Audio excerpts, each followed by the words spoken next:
Spice സാലഡ്സിൻ്റെ മറ്റൊരു വീഡിയോയിലേക്ക് എല്ലാവർക്കും സ്വാഗതം. വളരെ ഈസി ആയിട്ടുള്ള അതേസമയം വളരെ ടേസ്റ്റി ആയിട്ടുള്ളൊരു മലായി പ്രോൺസ് ആയല്ലോ. അതിന് വേണ്ടിയിട്ട് 300 ഗ്രാം പ്രോൺസ് കഴുകി വൃത്തിയാക്കി ഡിവൈഡ് ചെയ്തെടുത്തിട്ടുണ്ട്. പ്രോൺസ് മാരിനേറ്റ് ചെയ്യാനായിട്ട് 1/2 ടീസ്പൂൺ ഉപ്പ്, 1/2 ടീസ്പൂൺ കുരുമുളക് പൊടിച്ചത്, ചെറിയൊരു നാരങ്ങ എടുത്തിട്ടുണ്ട് നാരങ്ങ നീരിന് വേണ്ടിയിട്ട്.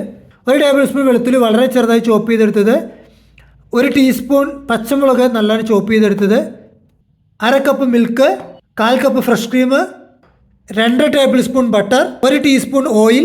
ബട്ടർ ഒന്ന് കരിഞ്ഞു പോകാതിരിക്കാൻ വേണ്ടിയിട്ടാണ്. 12ഓളം കാഷ്യൂനട്ട് 3 ടേബിൾ സ്പൂൺ വെള്ളത്തിൽ, ഇളം ചൂട് വെള്ളത്തിൽ കുതിർത്ത് വെച്ചതാണ് 10 മിനിറ്റ്. ഒരു ചെറിയ സവാള പൊടിയായി അരിഞ്ഞെടുത്തത്, 2 tablespoon mozzarella cheese, 1 tablespoon cheddar cheese, 1/2 teaspoon ഉപ്പ്, 1/4 ടീസ്പൂൺ കുരുമുളക്, 1 നുള്ള് പഞ്ചസാര, 1/2 ടീസ്പൂൺ കസൂരി മേത്തി ഒന്ന് ക്രഷ് ചെയ്തെടുത്തത്. ഓപ്ഷനിലാണ്, ഒരു ഫ്ലേവറിന് വേണ്ടി യൂസ് ചെയ്യുന്നതാണിത്. കഴുകി വൃത്തിയാക്കി ഡീവെയിൻ ചെയ്ത പ്രോൺസിലേക്ക് ലെമൺ ജ്യൂസ്, ഉപ്പ്, കുരുമുളക് ഇത്രയും ചേർത്ത് ഇത് നന്നായി മിക്സ് ചെയ്തൊരു 10 മിനിറ്റ് മാരിനേറ്റ് ചെയ്ത് മാറ്റി വയ്ക്കാം. ആ സമയം കൊണ്ട് ഈ കാഷ്യൂനട്ട് മിക്സിയിലിട്ട് നന്നായിട്ടൊന്ന് പേസ്റ്റായിട്ട് അരച്ചെടുക്കാം. പാൻ അടുപ്പത്ത് വെച്ച് അതിലേക്ക് 1 ടേബിൾ സ്പൂൺ ബട്ടർ ചൂടായ ശേഷം അതിലേക്ക് പ്രോൺസ് ചേർത്ത് കൊടുക്കാം. ഹൈ ഫ്ലെയിമിൽ വെച്ച് ഒരു സൈഡ് 30 സെക്കൻഡും മറിച്ചിട്ട് ഓപ്പോസിറ്റ് സൈഡ് 30 സെക്കൻഡും ഒന്ന് കുക്ക് ചെയ്തെടുക്കാം. ഫ്ലെയിം ഓഫ് ചെയ്ത് അടുപ്പത്ത് നിന്ന് മാറ്റാം. ഇതേ പാനിലേക്ക് ബാക്കിയുള്ള 1 ടേബിൾ സ്പൂൺ ബട്ടർ കരിയാതിരിക്കാൻ 1 ടീസ്പൂൺ ഓയിൽ, ഇതിലേക്ക് 1 ടേബിൾ സ്പൂൺ വെളുത്തുള്ളി അരിഞ്ഞത് 20 സെക്കൻഡ് ഹൈ ഫ്ലെയിമിൽ വെച്ച് ഒന്ന് കുക്ക് ചെയ്തെടുക്കുക.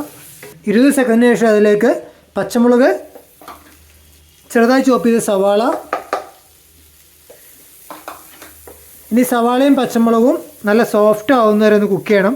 ബ്രൗൺ ആയി പോകരുത്, നമുക്കൊരു വൈറ്റ് കളർ തന്നെ വേണം. ഇതൊന്ന് നന്നായിട്ട് സോഫ്റ്റായി വന്നാൽ അതിലേക്ക് അരച്ച് വെച്ച കാഷ്യൂനട്ട് പേസ്റ്റ് ചേർത്ത് കൊടുക്കാം. ഫ്ലെയിം ലോ ഫ്ലെയിമിലേക്ക് മാറ്റുക. ഇനി 2-3 മിനിറ്റോളം ഈ കാഷ്യൂനട്ട് പേസ്റ്റ് ചേർത്ത് നന്നായിട്ട് മിക്സ് ചെയ്ത് കൊടുക്കാം. അതിൻ്റെ പച്ചമണമൊക്കെ ഒന്ന് മാറി കിട്ടണം. 2 മിനിറ്റ് കുക്ക് ചെയ്ത ശേഷം ഇതിലേക്ക് പാല് ചേർത്ത് കൊടുക്കാം. വീണ്ടും മീഡിയം ടു ലോ ഫ്ലെയിമിൽ വെച്ച് നന്നായി മിക്സ് ചെയ്ത് കൊടുക്കുക. കൂട്ടത്തിൽ 1 നുള്ള് ഷുഗർ കൂടി ചേർത്ത് കൊടുക്കുക. നന്നായി മിക്സ് ചെയ്ത് ഇനി ഇത് നല്ല തിക്കായി വരുന്നവരെ കുക്ക് ചെയ്തെടുക്കാം. ഇതിപ്പോൾ നല്ല തിക്കായി വന്നിട്ടുണ്ട്. ഈ സമയത്ത് ഇതിലേക്ക് ഫ്രഷ് ക്രീം 1/4 കപ്പ്, കൂട്ടത്തിൽ മൊസറല്ല ചീസും ചെഡർ ചീസും കൂടി ചേർത്ത് കൊടുക്കാം. നന്നായി മിക്സ് ചെയ്യുക.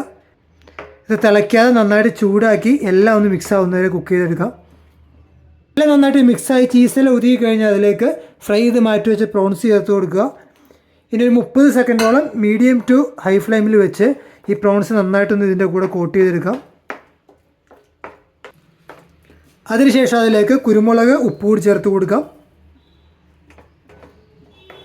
നന്നായി ഇളക്കി യോജിപ്പിക്കുക. ഇനി ഇതിൻ്റെ മുകളിലേക്ക് 1/2 ടീസ്പൂൺ കസൂരി മേത്തി കൂടി ചേർത്ത് കൊടുക്കാം. കസൂരി മേത്തി ഓപ്ഷനിലാണ്, പക്ഷേ നല്ലൊരു ഫ്ലേവറാണ് ഇത് ചേർത്താൽ. അതുകൂടി ചേർത്ത് നന്നായിട്ടൊന്ന് ഇളക്കിയ ശേഷം ഫ്ലെയിം ഓഫ് ചെയ്ത് നമുക്ക് അടുപ്പത്ത് നിന്ന് മാറ്റാം. എന്നിട്ടൊരു സെർവിങ് പ്ലേറ്റിലേക്ക് ഒഴിക്കാം. അടിപൊളിയായിട്ടുള്ള മലായി പ്രോൺസ് റെഡി ആയിട്ടുണ്ട്. വളരെ സിമ്പിളാണ്. ഇതെന്തായാലും ട്രൈ ചെയ്ത് നോക്കുക. ഈ റെസിപ്പി നിങ്ങൾക്ക് എല്ലാവർക്കും ഇഷ്ടമായെന്ന് വിചാരിക്കുന്നു. ഇഷ്ടമായെങ്കിൽ സുഹൃത്തുക്കളും കുടുംബക്കാർക്കും അയച്ചു കൊടുക്കുക. ട്രൈ ചെയ്ത് നോക്കിയിട്ട് അഭിപ്രായങ്ങൾ അറിയിക്കുക. ഇതുപോലെ ഡിഫറെൻ്റ് ആയിട്ടുള്ള വീഡിയോയും ഡിഫറെൻ്റ് ആയിട്ടുള്ള റെസിപ്പിയുമായിട്ട് അടുത്ത ആഴ്ച കാണുന്നതുവരേക്കും എല്ലാവർക്കും ബൈ.